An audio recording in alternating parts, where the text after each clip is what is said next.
What are some stories your parents, grand or grandparents told you about World War II?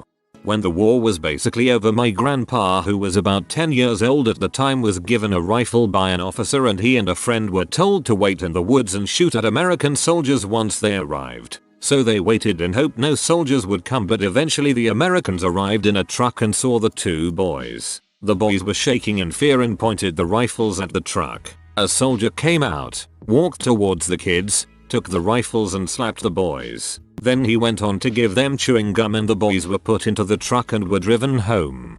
My father-in-law told me once that the teenagers were the most dangerous. They had no fear because they were indoctrinated since their youth. He had to make terrible choices. It was me or them.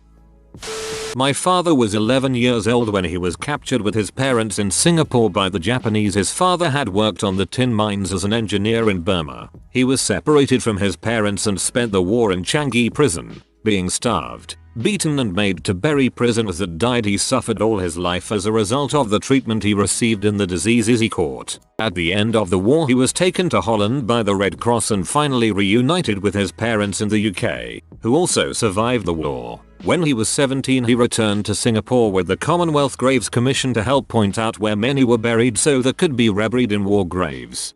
My grandfather was in Changi too, as an adult. He didn't make it out of there. Not a pleasant place. Grandfather is 97 and still kicking. Earned a Purple Heart for saving the life of his commanding officer. His army platoon moved into an Italian town that was supposed to be under Allied control. They approached a gate to gain entry to the fortified Safa zone. They were greeted with, "Hi, Joe," which I am told was a common way to greet other American soldiers. As they moved into the town, he said they realized there was a major problem. About the time that began to sink in, they began to be fired upon like fish in a barrel. His commanding officer was shot. My grandpa threw him over his shoulder and ran. He could hear the bullets hitting all around him. He sprinted towards a dam of some sort. As he tells it, right as he reaches the ledge, he gets shot in the leg, falls over the ledge, but they are carried to safety by the water. Everyone else from his platoon died there in what was essentially a massacre. That's the short version of it. I love my grandpa. Sounds like he deserves more than just a Purple Heart for those actions. How amazing. My mom always tells me that I wouldn't be alive today if they found out that my great-grandmother was hiding Jewish people during the war. My grandpa told me that when he was like 10 years old, he went with his brother to pick some old potatoes that were left on the field. All of a sudden there was a plane that tried to shoot them. Happily they were able to hide, but he said he never had so much fear in his life again. They may have thought he was planting mines. My uncle never told stories about the war. One of the few things he ever said was that people who have a big ego and tell war stories, they didn't see anything real. The family knows from researching public records that he was part of the D-Day invasion, not Normandy, but part of it. He was then listed as missing, later turned up in a POW camp, redeployed, injured, spent time in a French hospital, and was sent home. One time when I was 12 or 14, he showed me his dress uniform jacket and his medals. I tried it on and it fit me perfectly. I was just a little boy when I first put this on too, he said. In hindsight, I think he wanted to talk about it, but just couldn't. It troubled him for his whole life. After he died, we came upon a box of stuff he had kept from the war. There were Nazi flags all damaged, SS armbands, SS medals, and small boxes containing pictures of other people's families. There are also sketches I have to assume were drawn by him of places in France, and people I guess he knew. I have no idea where he got this stuff other than from the corpse of a Nazi soldier, but he kept it all. Don't know why. I have no delusions that he was some badass war hero. In fact, he would probably yell at somebody for talking like that. The very idea of war heroes. He was a regular guy, private first class US Army, barely spoke of it ever since, and kind of hated people who did. After the Netherlands were liberated, my grandfather's 8-year-old brother walked into the living room of his house with chocolate and cigarettes. My great-grandmother asked how he get those good. He replied, "I showed the Canadians where the W are." As a Canadian, this makes me proud. Polite to a fault even when searching for impolite endeavors. I have to. My great uncle had terrible luck. He was a New Zealand soldier and held as a prisoner of war, but when the war ended he got released by the Allies. As they were traveling back, they decided to have a party overnight. The next day he was hungover, so decided to drink water from the river. Turns out it was poisoned by the Nazis. Makes me sad to think that he was so close to coming home, but never made it. On the other side of my family, my granddad worked with someone after the war who was in a concentration camp. He never talked to anyone, and sat in the corner of the lunchroom by himself eating. Apparently he was constantly shaking and always looked terrified, paranoid. I felt sick to my stomach when I was told this. My grandpa spent his time in World War II stealing olives. He wasn't very old and growing up poor in fascist Italy. He actually would steal a donkey with his friends to carry the stolen olives, then would drop the donkey back off, LOL. My grandfather was around 10 years old by the end of the war and living in rural northern Germany. He was, as almost everyone at the time, part of the Hitler Youth, and their commander gathered them all up and armed them with rifles and some Panzerfausts. Shortly before leaving for Hamburg, a high-ranking Wehrmacht officer approached the group and asked the Hitler Youth leader what the heck they were doing there. The group leader apparently answered that he wanted to free Hamburg with his group. The officer just took the man outside of sight of the boys, shot him, then went back to the boys and told them to get the heck away from there. Yes, you've arrived just in time to help execute the secret plan to free Hamburg from the British with the clever use of a Boy Scout troop. Come over here behind this wall so I can explain the details to you out of earshot. My grandfather stumbled upon an enemy soldier in a forest. The enemy wasn't far away and they both noticed each other at the same time. The enemy got a shot of and hit my grandfather in the chest where his heart is. My grandfather shot back and killed the enemy. My grandfather survived that encounter because he carried his wallet inside his chest pocket. The wallet stopped the bullet and is the only reason that bullet didn't kill him. My grandfather kept that wallet with a bullet lodged inside and gave it to my sister a few years before he died. At some point unfortunately the bullet was lost, but the wallet with the hole left behind by the bullet still remains in my family. German here. One grandpa was bombed in his cellar with his mom. 3 days no food and water. Then they were rescued from firefighters. My grandma had to flee when the Russians came and everyone was trying to get across the river on a boat. She got separated from her mom and stood there hours until her mom came back to pick her up. Other grandpa always told me that he enjoyed listening to the sound of bombs because that meant you were still alive. They all hate potatoes and pumpkin. That's all that was served years after the war. Mr. Grandfather, Australian, was stationed on Goodenough Island in Papua. He was there after the major battle and served with the ground crew on a makeshift airfield. The airfield stationed RAF and USAF aircraft, and his job, as he told it, was to gauge the fuel usage and determine how long planes were gone before they were considered lost. Long after he passed, I looked through his deployment record out of interest. He applied to become an aviator a few times but was knocked back for being too simple. My great-grandmother's younger brother was killed as a child, along with most of the family, and they buried him. A little while later, she saw a little boy in her village wearing his boots. She was furious as they had buried him in his boots. She demanded the boots back, dug her brother up, put the boots back on him, and reburied him. This is the same woman who had Nazis storm her house, shoot everyone including her, and she had to play dead so that they would leave. Once they were gone, she ran away and lived with his family in Russia for a bit. They didn't have much but they took her in and cared for her for a while. To this day, we send that family food, clothes, etc. because they need it. We refer to them as our aunts, uncles, and cousins. My grandfather was shot in the head during D-Day storming the beach. He survived the shot to the head. They never removed the bullet because it was more dangerous to try and take it out than to leave it in. He recovered and was sent back to the front. He also was one of the people who liberated Dachau concentration camp. That's all I was told. I was hoping he would tell me more after my deployment, but he didn't talk about the war other than that. It's normal he wouldn't. If you read anything recorded from Dachau, it was horrific. Even for soldiers liberating the camp, it's a common theme among the soldiers in that war, the silence. The trauma made it hard to talk about it, except for some lighter moments over the years. My grandfather was a Marine and fought on Iwo Jima. He never talked about it, so I asked him, He wouldn't say a whole lot about what happened, just things about how the ground was volcanic ash that his legs sunk into and the fact there were so many bodies everywhere that you had to run or step over them. One day I kept asking questions and he said one day he was in a foxhole. I believe that's what he said. And he was talking to his buddy who was in the foxhole with him. His buddy wasn't saying anything and looked over and his buddy's face was basically blown off. He said that was his best friend. I believe he said he met him at basic training. He also said that at night the Japanese soldiers would taunt the Americans and tell them they were all going to be murdered and call them Yankees. "You're going to die tonight, Yankees." So I never really asked anything again. I found out years after his death how horrifying Iwo was and how many Marines died there. He was one heck of a man to get through that living heck. Over 26,000 American deaths in 36 days. 722 a day. Imagine more people than you probably see on an average day killed every day for over a month.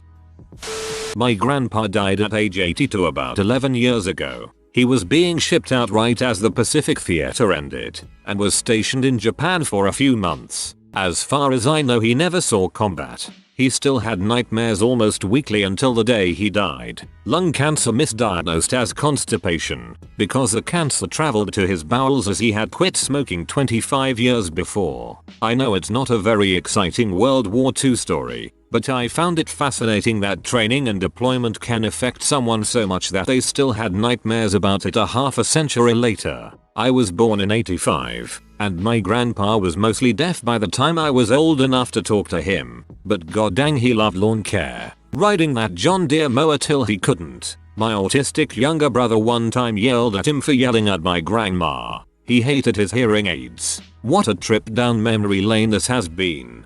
My grandparents took a trip to Japan in the mid-70s. They brought back a lot of lovely souvenirs, such as beaded glass bonsai, other art and panchiko game they mounted on their wall. Another edit I guess. My grandmother was born in 1928. She lived on a farm outside of Aberdeen. Wah. They ate their farm horse.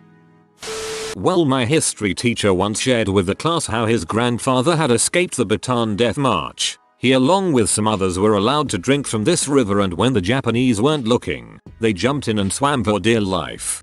My great uncle died at 19 in the Bataan Death March. Getting the news was one of the few things my granddad remembered at the end of his life. He's always talked about his big brother like he was Superman. My grandpop and army mates stole a tram in Melbourne while on leave and drove it up and down the line. I don't think they got in much trouble. My grandma and granddad were forcibly removed from their parents and made to work for the Germans. Grandma was a milkmaid in Dresden and she cried every night because her mum always used to braid her hair, but grandma didn't know how to do it herself. My granddad on my English side fought in the war but never wanted to talk about it, understandably. However, he did say a few things. One which stuck in my mind as a small child was that as they were running up the beach on D-Day, the guy running next to him got his top half shot but his legs kept running for a moment. Another was while he was part of a tank crew. He was asked whether he would like a promotion. To what I can't remember, let's just say captain. He turned it down, because as he said, the captain was the one who had to stick his head out of the top and he didn't want to get shot. And, memorably, when asked whether he hated the Germans, "I'm half German," he said no, it was the bloody French I couldn't stand. We'd take their villages and they'd come out waving Union flags. Then the Germans would take it back and they'd come out waving German flags. Bit more colourful language. He was from Yorkshire. Also, a semi-related story, but the first time my German mother went to visit my English grandparents, she made a comment about the nice watch my granddad was wearing. My grandma, without thinking, went, "Ew, is that the one you took off that dead German soldier?" My German family also had an interesting war. My granddad was the youngest of 3 sons, and the other 2 fought and died, one in the Wehrmacht, one in the SS. His uncle was also imprisoned in Dachau, where the SS brother was a guard. They lived in what is now Poland, and had to travel west as the Russians approached. My granddad left the village with the vicar's pregnant wife first, to make sure she got to safety, and they made it on the last boat out of the harbor before the Russians arrived and started bombing ships, etc. He also helped with the rebuilding of Frankfurt. My grandma's house was seized and used as an army hospital by the Americans when they got there, which is less interesting but still weirded me out as a kid walking around that house imagining the wounded soldiers that had been there. It wasn't uncommon for large houses to be used as small hospitals or convalescence centers during and after the war. In Great Britain, for example, a lot of volunteers offered their houses to help soldiers get back on their legs post-surgeries, and had nurses working directly there. Opa was in Holland at the time and was loaded onto a bus taking them to a camp. Opa, being the stubborn Dutchman that runs through my family to this day, saw his opportunity to escape and he did. The bus had to pull over and stop for some reason. I do not know the reason, but he was lucky. They were next to a cornfield. Opa saw the chance and ran off that dang bus and never looked back. Ran until he couldn't anymore. Got home, packed his bags and moved to Canada right after the war. My great granddad fought in the British Army somewhere in the West. He was taken as a POW by the Germans and sent to a camp in Poland for the remainder of the war. From what I've heard, he made a Polish or Russian friend somewhere along the way, and that friend was eventually executed. Not exactly sure of the details. I'd have to ask my gran. But by all accounts he didn't like talking about the war. I'm thankful to have got to meet him when I was young before he died at the age of 92. He was a great man and is remembered fondly. My grandfathers didn't talk that much about World War II, mainly because Sweden considered itself neutral. I know that my mother's father guarded a bridge against sabotage from the Germans. Ironically, he had a German Shepherd as a guard dog. My father's father guided Norwegian resistance fighters across the Norwegian-Swedish border. My grandmother watched as a smoking German submarine came into the harbor where they lived. The submarine had been bombed by a British plane, barely floating and leaking all kinds of fluids, and she saw when crying grown men carried their dead comrades, some of which was torn to shreds out of the hatch onto a horse-drawn carriage for disposal. My grandfather told me that German soldiers often crashed local parties, not to stop it or anything, just to get drunk, tell stories and maybe get some tail. It was well known that soldiers from the Wehrmacht was normally decent people who you could have a chat with, but Waffen soldiers was batshit crazy and beat you if you so much as looked at them, even Wehrmacht soldiers. Once a local and a Wehrmacht soldier got into a fight over a woman and the German soldier nearly possibly lost his eye. The Waffen soldiers that showed up said nothing to the locals. They kicked the German soldier and shouted at him in German when he was down and took him away. My great-grandfather, Jesse James Clymer, was in the Navy and left my great-grandmother behind with their daughter and another on the way. Stationed at Pearl Harbor, he wrote letters to her, telling her about how beautiful Hawaii was, and that he wanted to show her the island when the war was over. The day after receiving the letter, the Japanese bombed the US naval base, and he found himself in the hospital days later. His lips and chin had been near blasted off from the explosion. My great-grandmother heard of the bombing and thought she'd never see her husband again, but a month or so later he'd been shipped back home with a Purple Heart pinned to his shirt and the biggest smile on his face. He got to come home, son some face flesh, and meet his newborn son. Brilliant. Look how close you came to not being born. The story about how my great-grandparents got together. Very romantic. He was a RAF flight instructor and she was a mechanic for airplanes. He landed on her jacket by mistake and she yelled at him. He fell in love with her and stayed in love until he died at 65. She loved him until she passed at 87. Hollywood should make a movie about it. Did she leave the jacket on the runway or something? Guessing the plane didn't land in her room.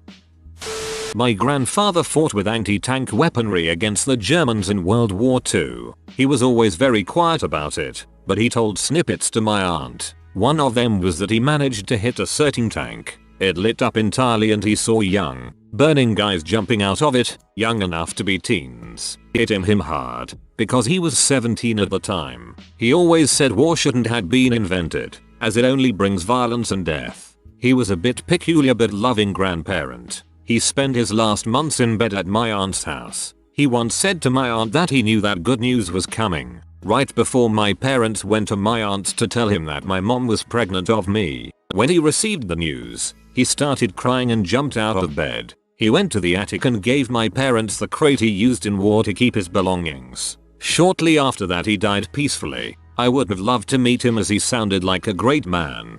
Those tanks were like metal coffins. When a tank got hit, the inside would light up and the metal would act like an oven. When the flame reached the ammo, it would cause a chain reaction that would blow it up and kill soldiers caught around it. On the upside though, America had some of the easiest tanks to escape from.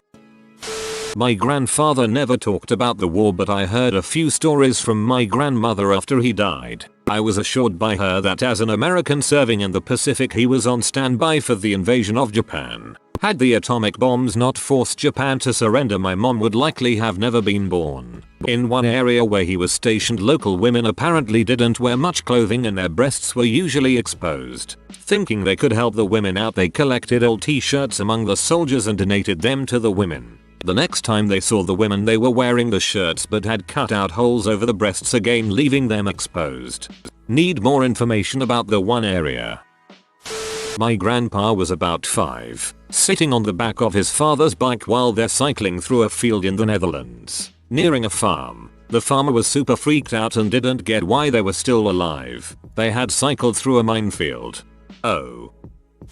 One of my grandfathers was on a German minesweeper. He was involved in Operation Kerberos, bringing battleships Scharnhorst and Gneisenau through the England Channel back into North Sea. In total, he experienced 3 times that ships he was assigned to got sunk, 3 times in the water, 3 times rescued. He got one major severe injury. He never told about what it was. In the last months of the war, he was assigned to a U-boat, German submarine. Just made a few exercise trips but never on a battle tour. Was more than lucky when the war was over. Was after that a broken man. Very nice. Best grandfather you could have. I once played a U-boat simulator with him shortly before he died. He was very interested and came up with the things he learned during his time on the U-boat, but you also noticed that it was somehow too much. He covered his trauma with jokes, but you saw that he was uneasy with it. My grandfather was Alsatian in the end of 1944, so the German was starting to force enroll younger and younger people in the SS. He was a student, and at the end of that years, because everyone knew the German Reich was going to collapse and that if he was to continue his studies he would be enrolled and would probably die, he gone in hiding in the forest for 6 months and enrolled in Allied forces and gone up to Austria with them. Fun fact, he refused to go back to Germany ever after. After that he went to do the Indochina War, came back to Austria, back to Alsace, to the War of Algeria, and finally he could settle a bit. My granduncle was one of the people in Germany during the Holocaust. He was a Christian, but his close friend and his family were Jews. This was apparently a village on the outskirts of Germany. When the Nazis began capturing and executing Jews, he remembered the terror that spread over the village. The village was quite isolated and half the villagers were Jews. Now you may not know this, but Jews were tracked through synagogue records and police certificates. Since this was an out-of-the-way village, the only records were within a synagogue. Apparently the Cohen burned all the existing records before forging fake ones himself and hung himself from a rafter. When the soldiers arrived, they checked the fake records and no one in the village went by those names. The villagers made up a story about how the Jews from the village escaped to the United Kingdom. The soldiers searched people's houses, but all Jewish objects were replaced with crucifixes and Bibles. It sounds fake, but considering it was a small, isolated village, it didn't seem far-fetched. This apparently bought the Jewish families time to escape. After this, a few Jews truly converted to Christianity while a few fled to the United Kingdom. Quite an interesting story. Makes you wonder how many Jews actually managed to trick the Nazis. If you are new to the channel, you can subscribe. I publish new videos every day. Until then, check another video.